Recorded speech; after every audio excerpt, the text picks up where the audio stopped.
មកដឹងរឿងពិតទាំងអស់គ្នាតាក់ទងទៅនឹងផ្ទះដែលកំពុងល្បីថា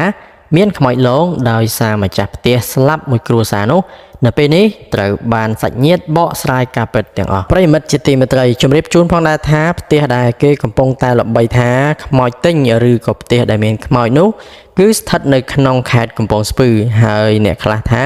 ផ្ទះនេះគឺត្រូវបានម្ចាស់ផ្ទះស្លាប់ទាំងគ្រួសារខណៈពេលដែលទៅនៅធ្វើការឯប្រទេសថៃយ៉ាងណាមិញបើតាមការជួបសម្ដីផ្ទាល់ជាមួយនឹងបរិមម្នាក់ដែលបានអះអាងថាខ្លួនជាបងប្រុសបង្កើតរបស់ម្ចាស់ផ្ទះតាមកាពិតទៅអ្នកភូមិនៅម្ដុំផ្ទះនោះគឺមិនបានដឹងរឿងរ៉ាវតាក់ទងទៅនឹងការល្បីរន្ទឺ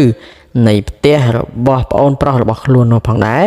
ទើបតែនឹងបានឃើញតាមបណ្ដាញសង្គមទើបធ្វើឲ្យអ្នកភូមិក៏ដូចជាលោកមានការភ្ញាក់ផ្អើលយ៉ាងខ្លាំងតាមរយៈសម្ដីរបស់បរិមម្នាក់ដែលអះអាងថាត្រូវជាបងប្រុសបង្កើតរបស់ម្ចាស់ផ្ទះនោះបានអះអាងថា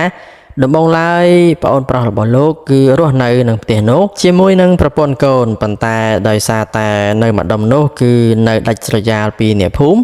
ទើបធ្វើឲ្យការរស់នៅរបស់លោកមានបញ្ហាគឺជាពិសេសនោះគឺមិនមានប្រព័ន្ធភ្លើងប្រើនោះទេដោយសារតែហេតុនេះហើយទើបធ្វើឲ្យប្អូនប្រុសរបស់លោកសម្រេចទៅរស់នៅក្នុងភូមិវិញដោយនៅក្នុងភូមិគឺមាននៅភ្លើងប្រើគ្រប់គ្រាន់ហើយអ្វីដែលជាពិសេសទៀតនោះគឺដោយសារតែនៅក្នុងភូមិ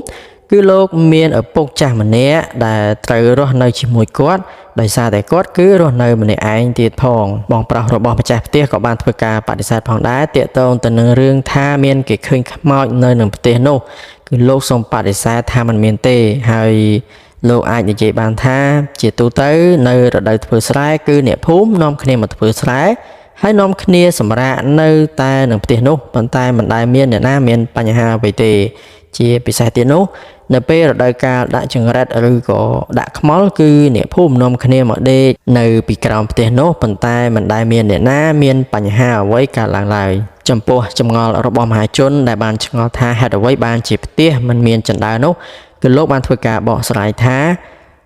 ចណ្ដើរគឺមិនទាន់បានធ្វើទេដោយសារតែម្ចាស់ផ្ទះបាន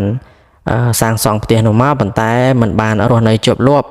ហើយម្យ៉ាងទៀតនោះដោយសារតែលោកនឹងត្រូវចាក់ចេញមិនរស់នៅទៅនឹងផ្ទះនោះហើយ